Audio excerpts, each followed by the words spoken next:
വാർദ്ധക്യം ശാപമായി കാണുന്ന തലമുറയുടെ പേക്കൂത്ത് പുറത്തുവരുന്നു.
Your best friend is here with 4 new episodes. Here with 14.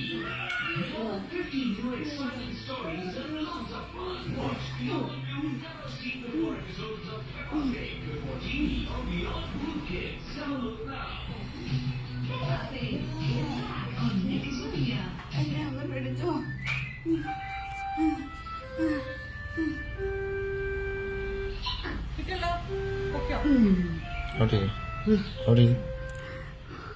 ഞാൻ പോയി കിടക്കുക.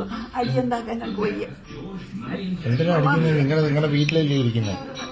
വീട്ടിലല്ലേ വെള്ളം ഇട്ടത്. ഏത് സ്റ്റേഷനിൽ പോകണം? പരാതി കൊടുക്കണം. എല്ലാം ചെയ്യുന്നു. അമ്മ എവിടെ ഇരിക്കും? കസേരയിൽ കൊണ്ടാക്കണ്ട.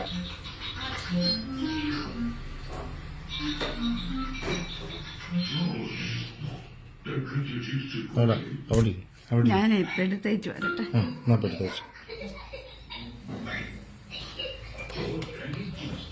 അമ്മയോ അമ്മായിയമ്മയോ ആയിക്കൊള്ളട്ടെ, കണ്ണിൽ ചോരയില്ലാതെ ഇങ്ങനെ പിടിച്ചു തള്ളിയത് കൊടും ക്രൂരത തന്നെയാണ്. നമ്പർ 1 കേരളത്തിൽ വീണ്ടും മനസാക്ഷിയെ ഞെട്ടിപ്പിക്കുന്ന ഒരു ക്രൂരതയാണ് ഇത്. തീരെ വയസ്സായ ഒരു പാവപ്പെട്ട അമ്മയെ യുവതി നിഷ്കർണം തള്ളി നിലത്തിട്ട കാഴ്ചയാണ് ഇപ്പോൾ സമൂഹ മാധ്യമങ്ങളിൽ വ്യാപകമായി പ്രചരിക്കുന്നത്. ഇത് എവിടെയാണ് അല്ലെങ്കിൽ ഇത് ഏത് സ്ഥലത്താണ് എന്നതിനെക്കുറിച്ച് വ്യക്തമല്ല. പക്ഷേ ഈ വീഡിയോ ഇപ്പോൾ സമൂഹ മാധ്യമങ്ങളിൽ പ്രചരിക്കുകയാണ്. യുവതി ഈ അമ്മയോട് കാണിച്ചു കൂട്ടിയിരിക്കുന്നത് കൊടും ക്രൂരത എന്ന് തന്നെയാണ് വ്യക്തമാകുന്നത്. വാർദ്ധക്യം ശാപമായി കാണുന്ന തലമുറയാണ് ഇന്ന് ഇത്രയേറെ ക്രൂരതകൾ കാണിച്ചു കൂട്ടുന്നത്. മാതാപിതാക്കളെന്ന ഭാരം ഒഴിവാക്കാൻ വ്യഗ്രത കാണിക്കുന്ന മക്കളുടെ എണ്ണമാകട്ടെ ദിനം പ്രതി നമ്മുടെ കേരളത്തിൽ കൂടി വരികയാണ്. ആരും ചോദ്യം ചെയ്യില്ല എന്ന ധൈര്യത്തിലാണ് ഇത്തരം ക്രൈമുകളൊക്കെ ഇവർ നടത്തുന്നത്. പക്ഷേ ഈ ധാർഷ്ട്യത്തെ എതിർക്കാൻ ഒരു നിയമം തന്നെ നമുക്കുണ്ടെന്ന് എത്ര പേർക്കറിയാം? വൃദ്ധരായ മാതാപിതാക്കളുടെ അവകാശങ്ങൾക്ക് സംരക്ഷണം ഉറപ്പാക്കുന്ന നിയമത്തിന്റെ സഹായത്തോടെ മാതാപിതാക്കളെ ഉപേക്ഷിക്കുന്ന മക്കൾക്കെതിരെ പോലും കർശന നടപടികളാണ് ഇന്ന് നമ്മുടെ നാട്ടിലുള്ളത്. ഈ നിയമത്തിൽ പ്രായമായ മാതാപിതാക്കളെ ഒഴിവാക്കുകയോ അധിക്ഷേപിക്കുകയോ ചെയ്യുന്ന മക്കൾക്ക് 3 മാസത്തിൽ നിന്നും 6 മാസമാണ് ശിക്ഷ വർദ്ധിപ്പിച്ചിരിക്കുന്നത്. ജീവനാംശമായി പ്രതിമാസം പരമാവധി 10,000 രൂപ നൽകിയാൽ മതിയെന്ന വ്യവസ്ഥ എടുത്തുകളഞ്ഞു. പകരം മക്കളുടെ വരുമാനത്തിന് ആനുപാതികമായി ജീവനാംശം ഇവർ നൽകേണ്ടി വരും. ഭക്ഷണവും വസ്ത്രവും പാർപ്പിടവും ആരോഗ്യ പരിരക്ഷ എന്നിവയ്ക്ക് പുറമെ സുരക്ഷയും സംരക്ഷണവുമാണ് നൽകേണ്ടത്. ദത്തെടുത്ത കുട്ടികൾ, മരുമക്കൾ എന്നിവരും മക്കളുടെ പരിധിയിൽ ഉൾപ്പെടുമെന്നാണ് ഈ ഭേദഗതിയിലുള്ളത്. 2007 നിയമ ഭേദഗതിയിൽ സ്വന്തം മക്കളും പേരക്കുട്ടികളും മാത്രമേ ഉൾപ്പെട്ടിരുന്നു എങ്കിൽ ഇപ്പോൾ മരുമക്കളും ഇക്കൂട്ടത്തിലുണ്ട്. സാമൂഹ്യ നീതി മന്ത്രാലയമാണ് ഈ ബില്ലിന്റെ കരട് തയ്യാറാക്കിയിരിക്കുന്നത്.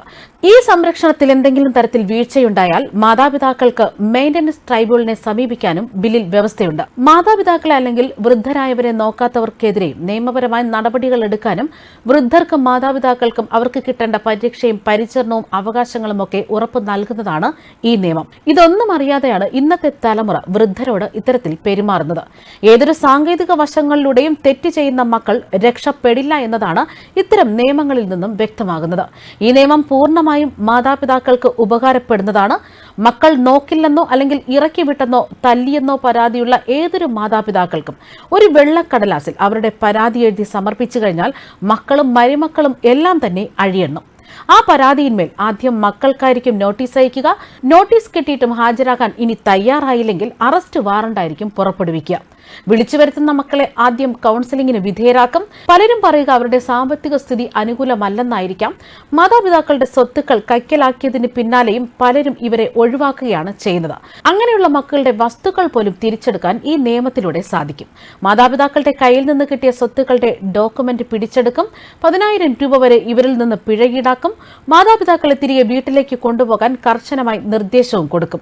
ഇന്നത്തെ തലമുറയാകട്ടെ മാതാപിതാക്കളോട് കടമകൾ സൗകര്യപൂർവ്വം മറക്കുന്നവരായി മാറുകയാണ്. അതേസമയം മക്കളുടെ സംരക്ഷണം ലഭിക്കാതെ ഒറ്റപ്പെട്ടു പോകുന്ന ഇത്തരം മാതാപിതാക്കളെ പരിപാലിക്കാനുള്ള പദ്ധതികളെ വേണ്ട രീതിയിൽ നടപ്പിലാക്കാൻ പോലും കഴിയാതെ വീഴ്ച വരുത്തി സർക്കാരിന്റെ അനാസ്ഥയ്ക്കെതിരെ പോലും ഈ നിയമം വിരൽ ചൂണ്ടുന്നു. ന്യൂസ് ഡെസ്ക് കർമ്മ ന്യൂസ്.